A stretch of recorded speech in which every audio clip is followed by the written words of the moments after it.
Hey guys, David, welcome back.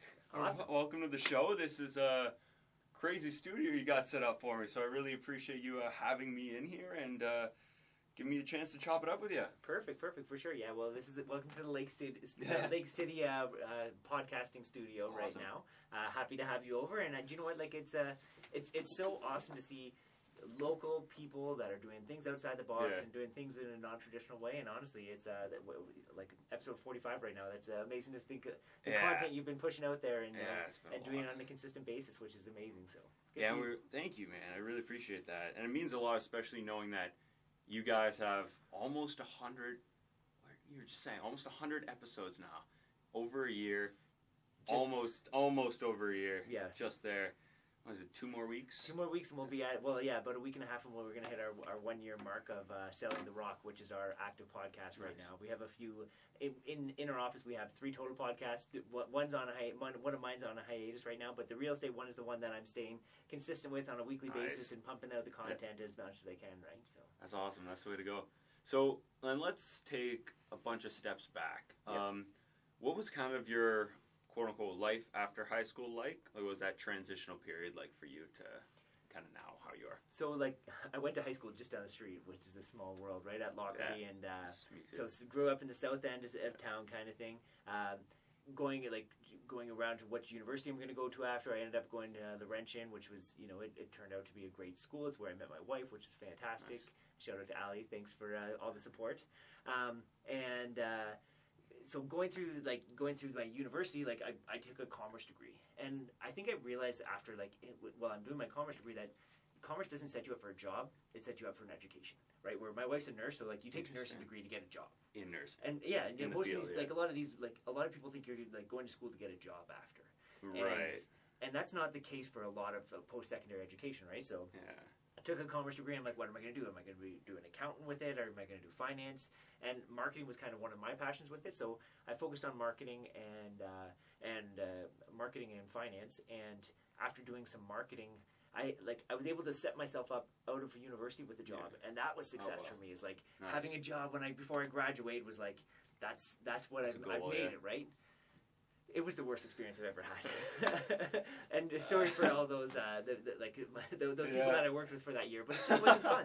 You can tell when you're in a position and you're passionate about what you're doing and you're making a difference. And sure, there was some highs of the job at the time, but I wasn't myself. I wasn't able to kind of flex my muscles in terms of doing what I wanted to do creatively and having fun with life. Mm-hmm. So, but I think that's so important to learn at a young age is what do you like to do and what do you not like to do. Right. And there's so many people that are stuck at 45 or 55 in a job they don't love. Yeah, and they can't, at that point, right, how hard is it to get out? Yeah, exactly, right? So, the idea of being able to, have that realization at, in my, 1 year out of university was amazing. Yeah. The idea that I could actually set up and be like, no, you know what, this isn't what I'm passionate about. Like, let's go find what that door is going to look like and then, pursue that and go from there. Now, with that being said, how did you discover that marketing was more where your passion should be focused on? Marketing was the fun part of it, where it's the creative thinking. But right from a kid, I was a Monopoly player, right? I ran I was a newspaper deliverer at 5 years old. We lived on a cul-de-sac, and there was 4 houses I delivered a newspaper to, right? So I've always had that entrepreneurial spirit. Even during university, I ran 3 different businesses, one of the student works painting business, another painting business kind of thing. So I was always looking for an entrepreneurial endeavor, and I loved the idea of creating my own destiny. Right. So that's where I knew that was going to be a passion and something I'm going to be pushing myself towards eventually. Mm-hmm. And that's where fast forward a few years and this is where I am right now. So with that then, how did you transition that into with your marketing skills and your finance skills into now you own Lake City Realty? Yeah. So jumping out, again, having that 1 year experience where I realized I'm doing something I don't love. Yeah. My dad was a real estate agent at the time. He said, "Come join me." That was my foot in my door, right? So I remember showing up and doing my real estate education, which it's compared to I just finished a 4-year degree, so it wasn't that much. It wasn't that complicated. Yeah. And getting into the field, and I remember my dad gave me a list of old file decisions. Here, call these people. This is the business, and I was able to kind of, we came up at a time, like I remember I was the first agent on Kijiji, right? Like I was like using social media and technology when other agents were dinosaurs and weren't using that technology. But that's, we're talking in 2007, right? So like, like this is a long time compared to now. And I think the idea of just trying to look at things differently and trying to approach the world and the industry from a different perspective, and you know what, like try to have fun with it. And still to this day, one of my pet peeves about realtors is the idea that we're all the same. There's the picture of us in a black and white suit, and we're like this, like we're all individuals, and we all have personalities, and we're passionate about things, and like go in on who you are and be authentic to yourself, and then everything else is going to come from there. So I like what you said there, because I've noticed a lot, to your point, a lot of other real estate groups in the city, they all have that, like you said, like, not your words, mine, like an uptight look, in my opinion. That's just my opinion, right? And then seeing you guys, like, you're bored just out front on the side, right? You guys are all laughing, having a good time.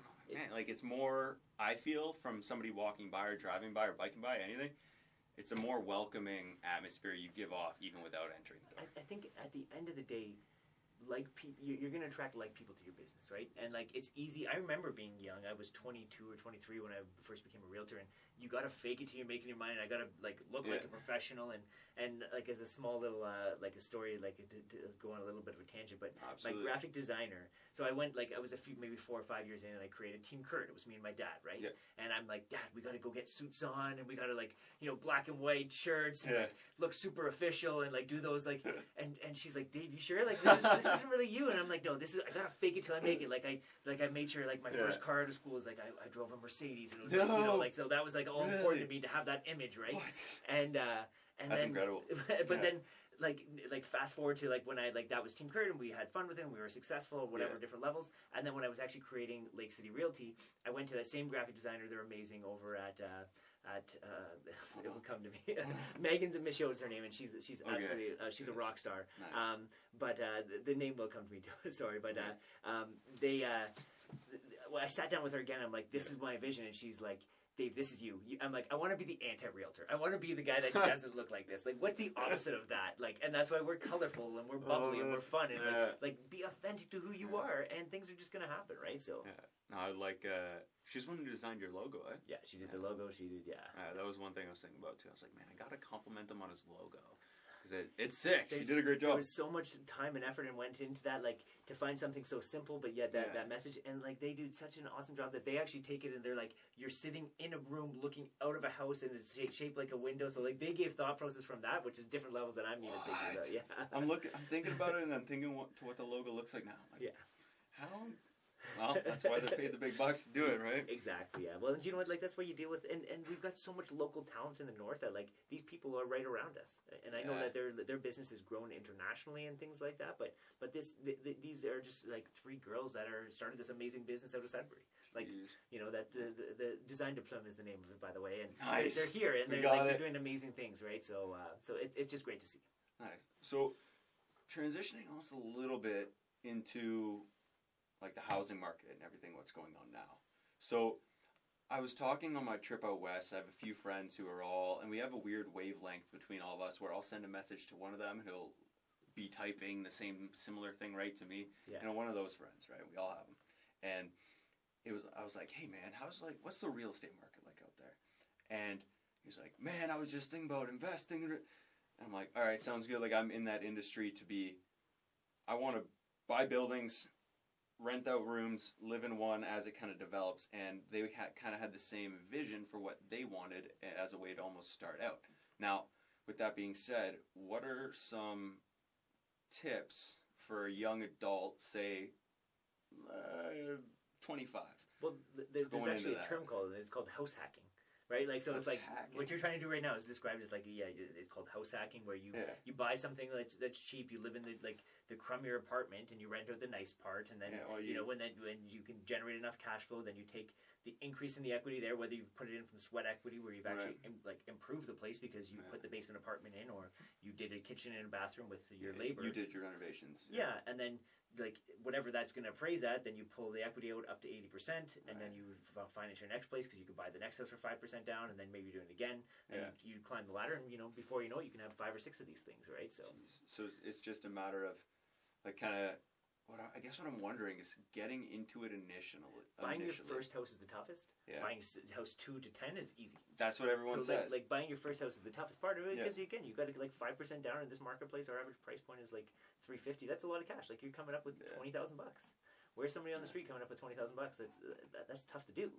That's a lot of savings. But like on house number 2, your house appreciated because the market went up, and then you did a kitchen or you did some bathrooms, and you did the work yourself. Well, all that's added to the value, and now that's increased your value. And now, is that added value? Is that the equity that you? That's the equity. That's what. Okay. And then that's what you get access to the equity to the tune of 80% or whatever when you're going to refinance, and that's how you're able to leverage the equity to plot property number 2. And when you're going to buy your principal residence, you only need 5% down. Right. So maybe the next house is going to be $350 again. You need $20,000, but all of a sudden, the market's gone up. Like in the South End, the market's gone up like $70,000 year over year for an average house. So like just by living in the same house, just in this COVID time, just in this COVID time, basically, 12 months ago, like we've already had massive increases. So like that's allowing people to go buy their second and third places. Right. Now, with that, I guess I'm really curious because. Now, it's first house number 1, right? The hard part. What makes it so difficult? Is it just that it's a new experience for people and they aren't really sure? Or do you notice there's a lot of commonalities where they just don't have enough money built up or not enough credit? I think that there's people, you're out of school, you're 25 years old, right? So you paid for your education, probably. So like you probably have some student debt even, right? That you're trying to pay back, that kind of thing, right? And it's the idea that you've got to save up. Like, I've got clients out there that are shopping now, and it's like, what can I get at 200? And to be honest, you're not getting a lot. Yeah. And like to buy 200,000, that's $10,000 plus down, right? So like who's got $10,000 sitting in a sock drawer? Not a lot of people. Yeah. Right. So like that's the tough part, is to be in a position where you can have the stars align, that you've got the down payments, and that's why we've seen marketplaces that have really exploded, like Southern Ontario marketplaces. Man, like most of that money that comes in is from parents, and parents are writing checks for because they look at it and they say, I bought a house in the 1980s. My stock markets have gone up and down. Maybe they're worth a little bit more. Yeah. But you know what's been really great is the house that we bought in Toronto in 1980 for $180,000 is now worth $1.2 million. Yeah. So they're saying the real estate's been the best investment I've ever made, and I want my kids to benefit from this. Right. So they're pulling $200,000 out, and they can afford to do that because of the increase in equity. And they're like, they're going to get it, in a will eventually. So why not to give it to them in sooner? And they can kind of see the sooner. But when you have this happening, now you're creating an artificial, you're adding some artificial demand supply into the demand to the marketplace, because these people that are buying that couldn't afford a house are now artificially able to afford a house. And because they're buying, that's putting more pressure on prices, and and putting more pressure on the overall marketplace, which is increasing prices. So it's been a tough marketplace, and at the end of the day, the government realizes that they've done this, and they don't want it to stop, because they've controlled interest rates on the back end, where basically free money, interest rates are just over 1% now.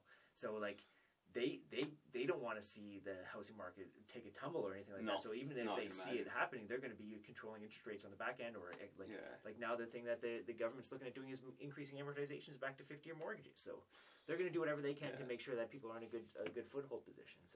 So now I'm curious, because comparing markets, for example, if we say Ottawa versus Sudbury, what kind of drives the difference?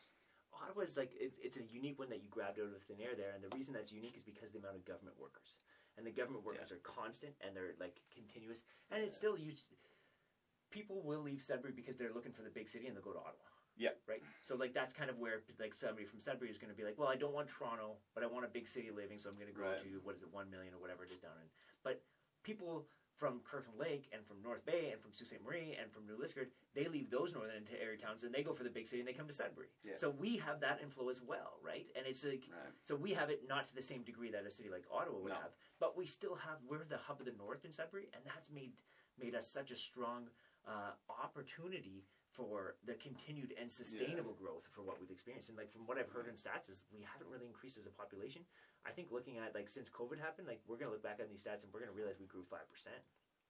Now, I picked that example specifically because that's where there were 5 of us that went on the trip. 2 of us live in Sudbury, and then the 3 of them live in Ottawa, and I went to school there. So for 4 years when I was there, I was with them. I was hanging out, drinking with them, doing all the fun stuff. And when we went on the trip together and we talked about this, so that's why Ottawa fuels that location. But one of the buddies was asking me, and I'm curious about this as well, what are some almost hidden fees that are there when you're buying your initial house? So when you're buying your initial house, they actually want to see, like, the banks want you to see, like, behind the scenes, 2%. 2% of extra. So you have your 5% down, they want to see 2% of what they call closing costs. So, like, and now it's never really 2% because you like, you're buying your first home, your land transfer tax, which is the biggest part of that 2%, is going to be free up to about a $380,000 house. So basically, there's this extra tax that the provincial government charges when you purchase your first house. When you purchase any house, that's like it's almost equivalent to 0.75%. So $750 per every $100,000 you buy. Okay, so it ends up being a few $1,000s when you're buying a house. Yeah, nothing substantial, but still it's all numbers that kind of work into the whole the grand scheme, right? So the banks want to see that you have your 5% down in your bank account, but plus 2%, and that's going to cover things like home inspections, which are $500-ish. Yeah. It's going to cover things like maybe you have to pay an increase in utilities because you'd never had utilities in your name, and it needs to be like a transfer there. It's going to cover things like that land transfer tax. It's going to cover things like lawyer fees. It covers like that grand scheme of things. Now, where does Cmhc come into the play? So Cmhc comes into play when, like, if you we just talked about, you're buying a $300,000 house and I've got 5% down, $15,000. Like, that's a lot of cash. Well, it is a lot, but it's not $300,000. Like the government's the banks are putting the money at risk.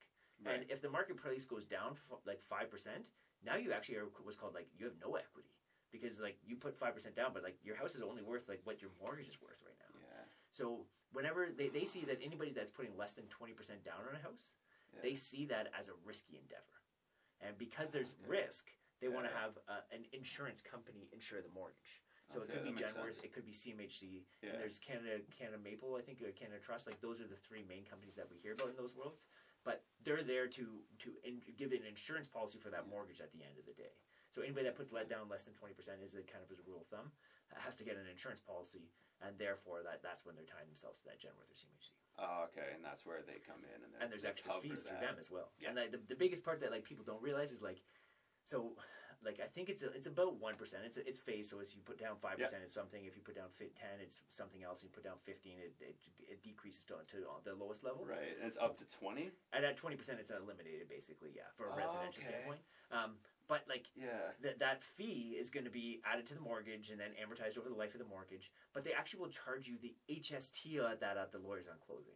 So there's an extra couple $100 fee that they're hitting on the Cmhc fee, the taxes for it on closing. So there is a lot of those extra little things that happen. Because from what my knowledge is about this is, I'm in the realm of saving 20% of $250,000. That's my goal, right? That's the goal before I make. But 20% of $250,000 is not a little amount of money. Oh. And then I'm thinking 20% because of what you said. Right, where it's, I don't want as simply as I can explain this is, at least in my head, I'm trying to verbalize it for you, right? But yeah, I want less risk, right? Yeah. If, hey, I pay more up front, costs me less down the road on interest, because I'm sure their interest rate isn't the lowest thing. It's funny when you mention interest rates, because if you get a Cmhc insured mortgage, you'll actually get a better rate than if you get an uninsured mortgage. And the reason is if you'd put down 20%, now the bank's money's at risk. Whereas if you put down 5% Cmhc's money, you have an insurance policy where if I put down 20% on a house, now I don't have an insurance policy. So the bank's actually feeling because of that, you get a slightly better rate, which is I think it's a BS, but it's tied to it at the back end. It is what it is. Yeah. But your thought process works well if you're in a position where you're close to that 20% level or whatever, but most people are not going to see 50,000 plus of that savings they need to be able to put down 20% on a house like that. No. So because of that, why wait if you could put down if housing makes sense for you, and it doesn't make sense for everybody, but if it makes sense for you, especially somebody that's handy and you've got a construction background, then why not get into something that with $12,000 down and start putting put $10,000 in renovations, and maybe you've already gained that equity of that extra $30,000 or so. Interesting. So that could almost fast track it's leverage, right? So like you're able to leverage the bank's money, and like if you take these rich dad poor dad sessions and things like that, they call it OPM. Yeah, I've read that book twice. Yeah, other people's money, right? So you want to leverage other people's money, and that's why so like that you go in and you don't use your money, you use the bank's money, or use like the seller's money, vendor take back, or whatever the case might be, kind of thing. So but the idea of leverage is there. At the end of the day, I'm a big fan of slow, meticulous, steady, well thought out growth. Yeah, very methodical approach. Yeah. Don't grow too fast. Don't like. And I remember hearing a story when I first got into business that there was somebody in Sudbury that bought 87 houses in 3 years, and I'm like, wow, like that's nuts. Like this exists in Sudbury in like 2008 or 2009 or something like that. But it was just like, that's not for me, you know, like slow, steady, maybe like one or like chip away, get an investment every year for whenever you can. It makes sense to you guys. Like that makes sense to me. Nice. Yeah. Okay.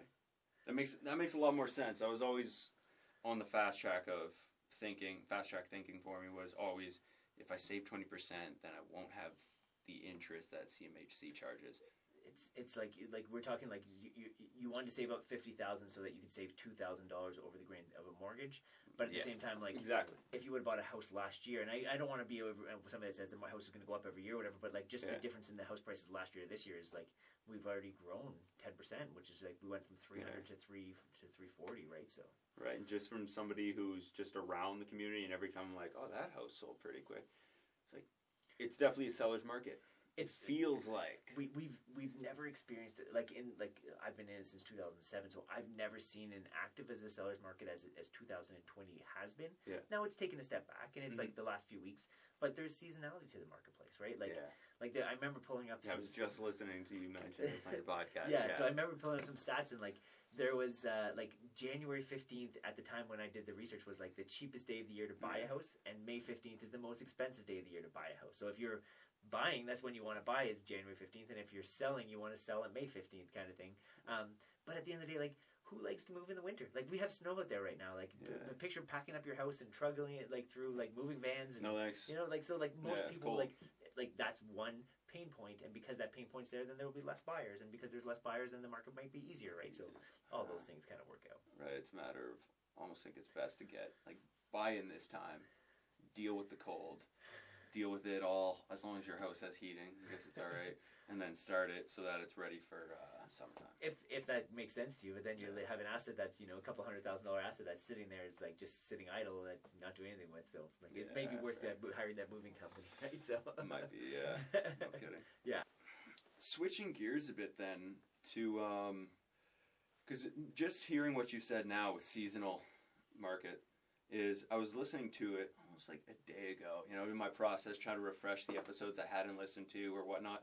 I was doing my preparation for the podcast, and I was wondering, what inspired you guys to start one? Because as far as I know, you guys right now are looking at the only two people in this city with a podcast. Now, you can comment or tell me later in the DMs how I'm wrong to say that, but as far as I know, and as far as what I'm following, I'm following Sudbury Politics as well. They're putting up some content on not so regular basis, but like that, and then CKLU's got a few things going on as well. So like so basically, I started Lake City Realty because I'm an outside the box thinker. Like, and I want to approach real estate differently than anybody else. Like, again, you're not seeing that picture of us like this because we're doing something different. You guys are smiling.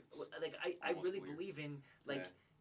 It's so easy to say this is the way it's always been done, so this is the way it has to be, right? And that's why like so many people will continue to grow on and to like build their business on is like that's the way it's done, so I have to do it this way too.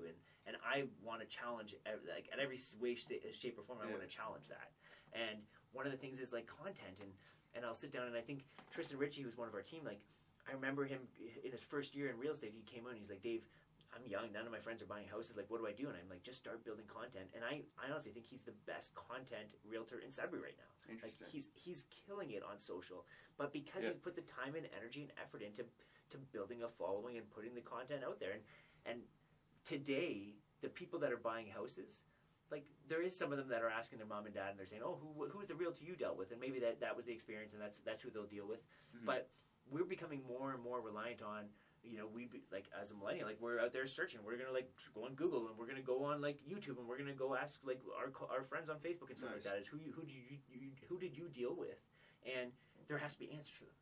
And on a local level, there's not a lot of content answering things. And there's not like Sudbury specific at all. Templated stuff saying like, oh, like it's like there will be Sudbury or Canadian housing stats or like Toronto market stats or whatever. Very different though. But there's not a lot of content happening at a local level, and that's where I'm trying to build the content library that's going to be around in 5 years from now, because when you're building this content, it doesn't go away, and it's like from that sales side of it, like we're as much as I can do evergreen material that like I can repurpose and use down the road or whatever. That's stuff that's not going away, and that somebody's going to search for that in 3 years from now, or 5 years from now, or 3 days from now, and they're going to come across something, and they're going to say, oh, like what's this guy all about? And if they see that I've got a library of hundreds of episodes on Spotify and on Apple Podcasts and things like that, then there's going to be credibility there, right? And again, maybe I'm not a good fit, but maybe I am a good fit, and then that's going to be figured out online. And then if I have credibility, then I'm going to be leading the charge in that. Nice.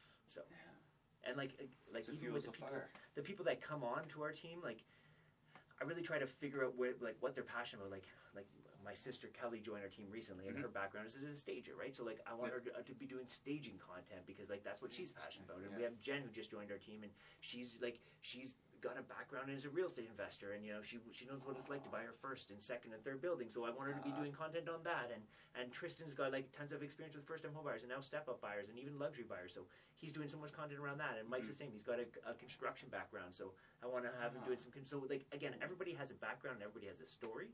And if you can put the content that's don't be like lie about it, be truthful to who you are, but like whatever you're passionate about in your story, like that's going to come across. Nice. And first of all, I definitely I enjoy listening to it. The audio is phenomenal. I've listened to some that are like choppy or people blowing into the mic. I don't know what's going on. We struggle with it, and it goes not great. But yeah, like it's a learning process, and and you can find every excuse in the book not to start, right? It's so easy. It's so easy. It's too easy. And that's why, but what you need is and I remember being in like it was almost our first year in the business, and I looked at Tristan. I'm like, Tristan, by year end, I wanted to have a podcast and I wanted to have a TV show.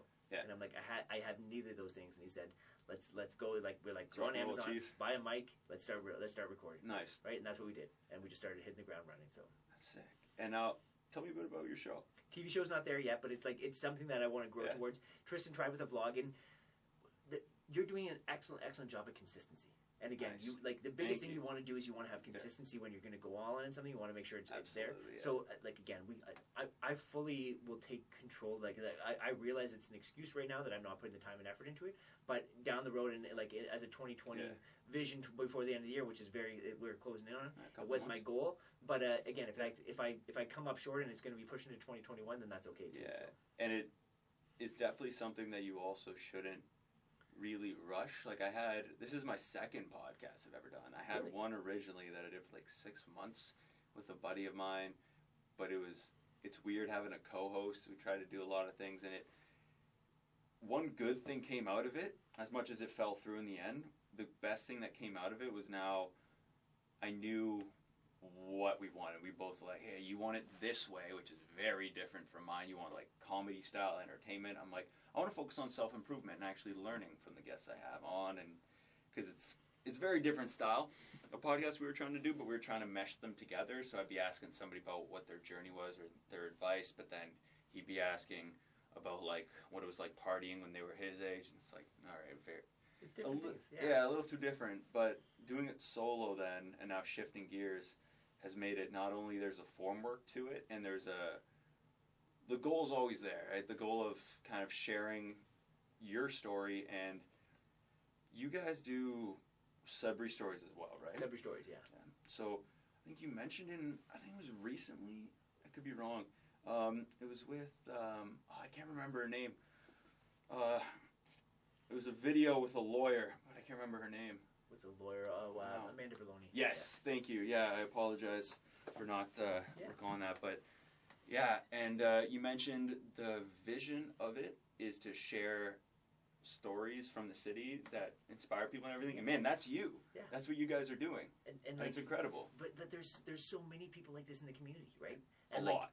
a lot of people. Like Sudbury's an awesome place, like a really really awesome place. So like let's lean into it and let's like make sure that we have our voice heard a little bit, right? So there's so many people that are naysayers and like hating on Sudbury for whatever reason, and like sure if that's your I'm a very optimistic person, and like the glass is always half full around me kind of thing. So like I'm like I don't have a place around naysayers usually, but like man, we're an awesome place, an amazing place to raise my kids, to have my family. You know, like it's I couldn't picture a better place, that's for sure.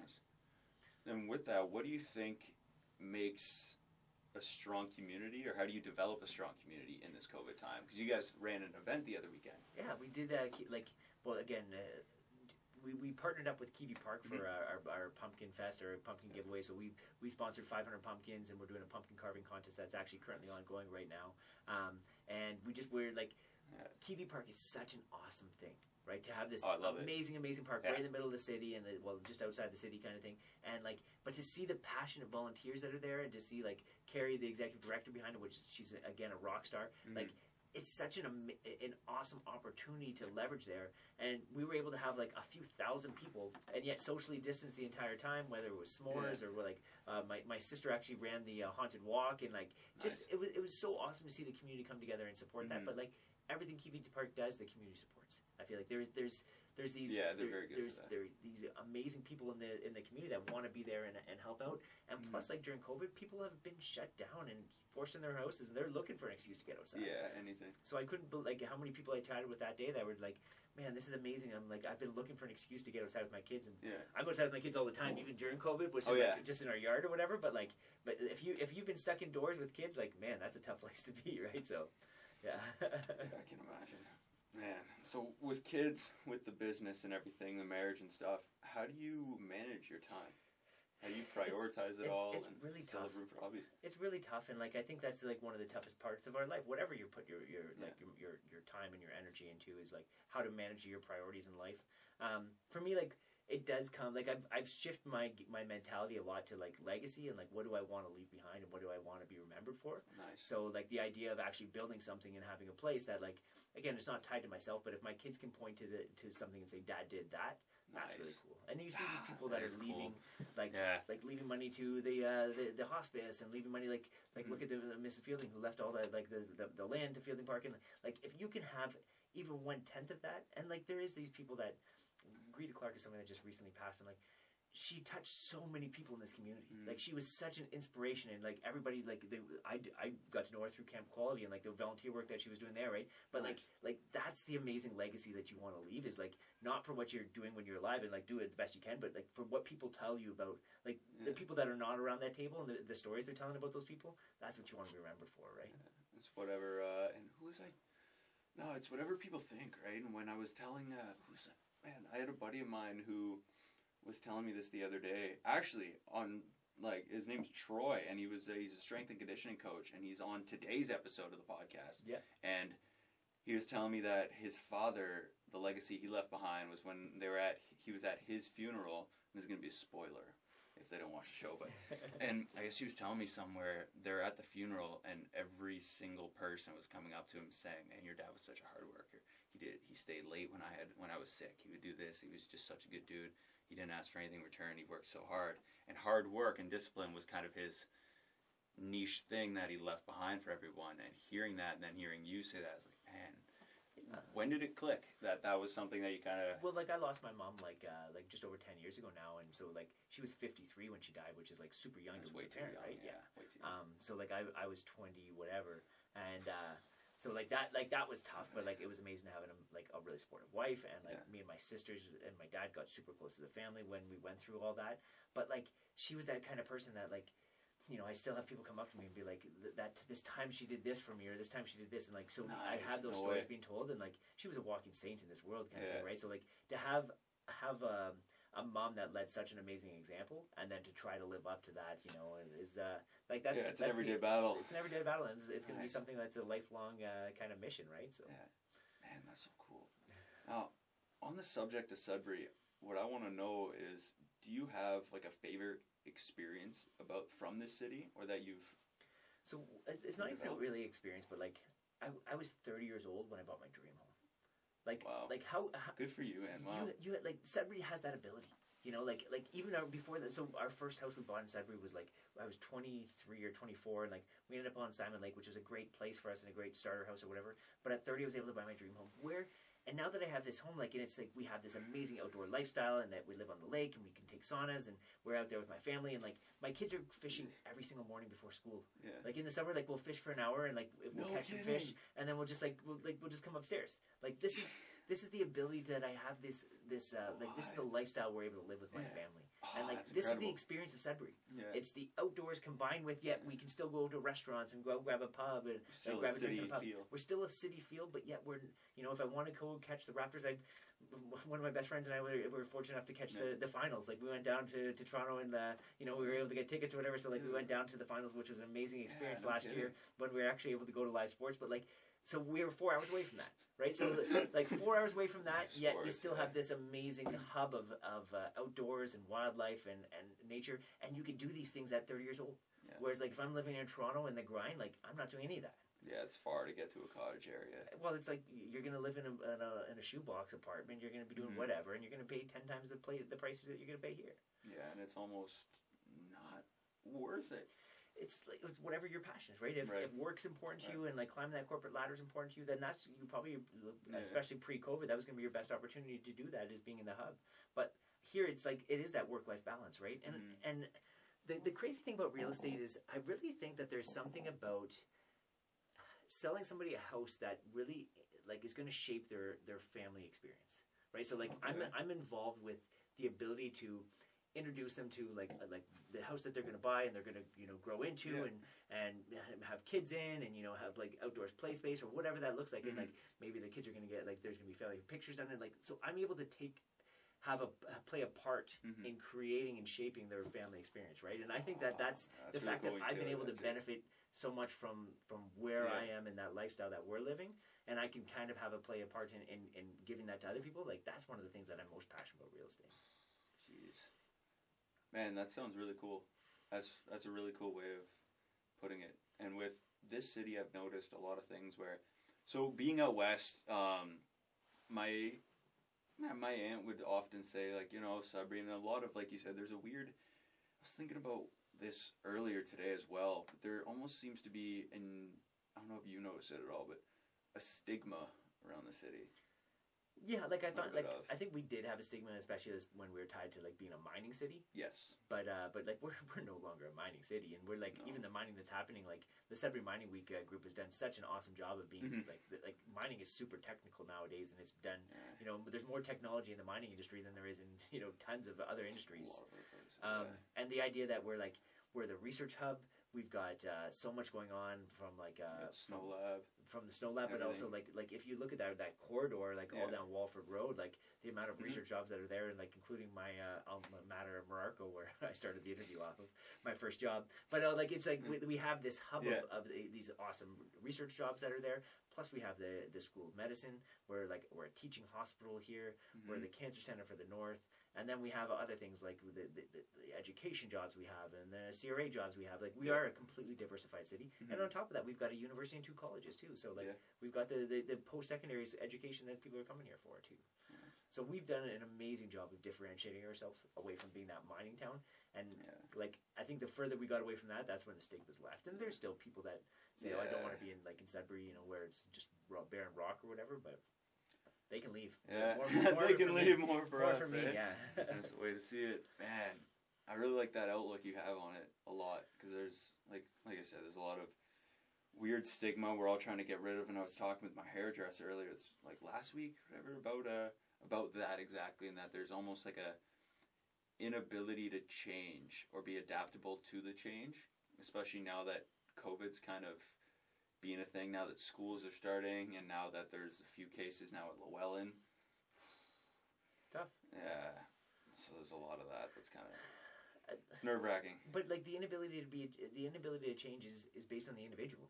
Right. And you know, like I think like there's enough people in Sudbury that are kind of challenging the status quo and saying, you know what, like that's the way it was done before. But like just because, again, that same mentality I bring to real estate, but there's tons of people that are bringing that to everything, right? It's like, that's what my parents did, but just because my parents did it doesn't mean I have to do it, right? So I think that's just our generation that's reclaiming themselves kind of thing. And the work from home is, like, the COVID is actually kind of made Sudbury even more attractive because you don't need to be in the hub and you can be you're remote. right. And the other thing that I've really noticed on from like especially around the work from home and with COVID is like I had a lot of friends that they had the goal of going to Southern Ontario and creating their careers or whatever and coming back to Sudbury in 20 years or whatever. Those people have fast forwarded that decision a lot of times, and they said, you know what, family's important to me. We no longer have to be there, so like why not come to Sudbury 5 or 10 years earlier and start building my family bases here now? So yeah. Nice.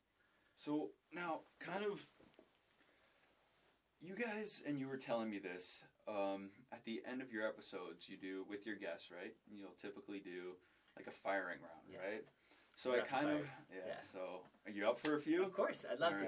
So they're mainly mainly for the city itself, and you gave me one of the ideas, and my idea with this was I want to kind of compare answers, because I'm really curious, because you're a few years older than me, and I want to kind of compare. Right? Yeah, for sure. So, best date spot. Best date spot would be, like, how can you go wrong with the boardwalk? Like, it's just such an awesome space. You get outside. That's a good call. You get outside. You're right on the lake. That kind of thing. Like it's like, and that's like honestly, it's a cheesy thing. It's not really the greatest thing. Good. But like that's where like if me and my wife are able to get away from the kids for a couple hours, like that's where we're gonna. Yeah. We'll maybe grab a coffee or grab a drink on a pub somewhere or whatever. But we'll probably hit the boardwalk on the way home. Damn, that's a good one. That's a good one. I had go-karting. Go-karting. Go-karting. Are you a mini big go-kart guy? Yeah. I love it. Man, there were some days I'm driving around with my friends or drop them off and be like, hey, dude, what are you doing for like the next 30 minutes? Like, nothing. I'm like, all right, go-karting. What do you think? Is the batting cage still open there too? Yeah. It's been a few years since I've been back there, but like my kids are actually just at that age where probably in 2 or 3 years from now they're going to really enjoy that. So I'm looking forward to rediscovering that with my kids. That's for sure. Nice. I'm not good at the batting cages, so I'm sure they'll have a good time though. So, best spot to see the sunset. Honestly, it's like I'm gonna make everybody super jealous, but like my living room is like Stop. there's not a place in this world in Sudbury that's a better sunset than my living room. Yeah, and it's like it sets over the lake, over a mountain, and it's like the reddest sunset you can ever get. It's like every single day I pinch myself when I'm looking at that from that view. And I've taken, if anybody that follows me on Insta, I usually like will take a chance to put on my story or whatever. But like it is the most gorgeous. That's spot. where it's from. Yeah.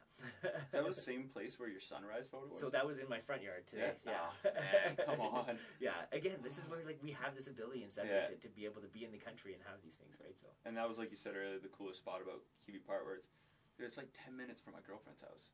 And she lives in a very... She's right downtown, city probably. Area, and in 10 minutes she can get there. And she's like, I don't know if you guys are enjoying Crowley Lake or whatever. Like, yep. Like, I went there like 2 weeks ago. And then even if not, if you want to be even closer to town, then the Sudbury Boat and Canoe Club, like you just go get your stand-up paddleboard pass for the year, your kayaks, like just take use of it, make use of what's there. And every single day, or almost every day, I'd have a buddy. Shout out to you, Devin. Him and I, or one of us would message the other, go, hey bro, you want to go jump in the lake? Yeah, 25 minutes drive. There, jump in the lake, back in like the opposing living room. It's like within half an hour. And like incredible. Think about that idea of being in Toronto where there's no lakes and stuff like that. It's just like I couldn't understand that. But like the idea of we love it. Like I've been in the lake in our like we live on Black Lake where we are just in Lively, and I've been in the lake every month except for February, I believe, right now. So like that's where you went in January, March we've been in, yeah. March break we're in every time. Even if you have to go with an axe and chisel the whole. What's that like? Cold? We got fire the sauna up and you're fine. Your kids go in and everything too. So I like my kids. If it's too cold, we're not going to the kids. But I usually I hold their hands and I dip their like if I dip their ankles, that's level 1. If I dip them up to their knees, that's level 2. If I dip them on their whole body, that's level 3 kind of thing. Yeah. So yeah. Goes ankles and knees all the way. Yeah, usually the waist, and then it's like full like, oh, are you good? And that way you can like up and out. Oh, that's incredible.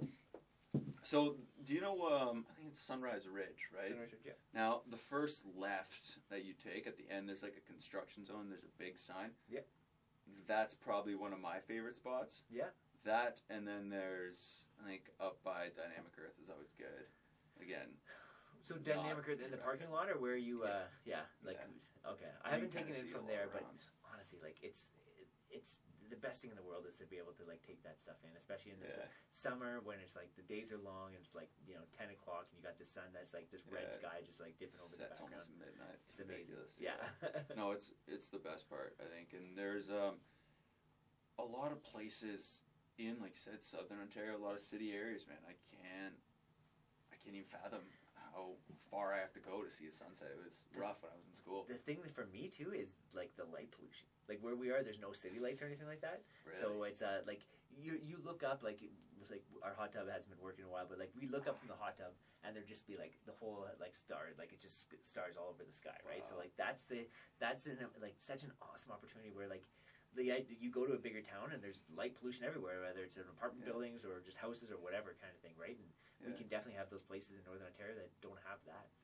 Nice. Now, Sudbury released this thing, I think about a week ago, about more bike stands and stuff being placed outside of businesses. I was curious if you read anything about that or saw into it. I know that they're doing the widening of the bike lanes, especially down Paris Street. Like that's one place that we own the building here. So because I own the building, I'll get the notices in the mail of the different construction projects that are going on.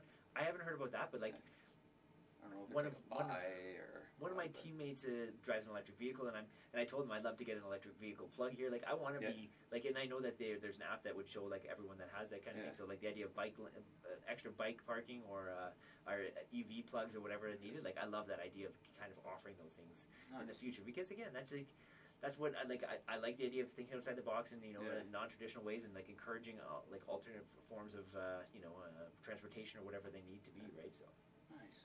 Now, David, to kind of wrap it up and close, do you have any last piece of advice or word you kind of stick with the audience can keep with them before I have you on again, hopefully in the future? I think the biggest thing that I can think of is like a lot of people, especially young people, look at fail like I'm going to talk about two different things, but they look at like failing and that as a negative, and failing is like one of the biggest positives you can be, because by failing, it means you tried something, and you probably tried something different, or you tried something unique, and you're not going to learn in this life by just watching other people. You're going to have to try things, and failing is like that's definitely something you have to go through. You have to go through different experiences and things like that, and it might not be successful, but that's okay. Like it's just, continue, be at it, and hopefully that's not going to get you down, and you're going to be able to try again. But from our first conversation with around your podcast and everything, the idea of people.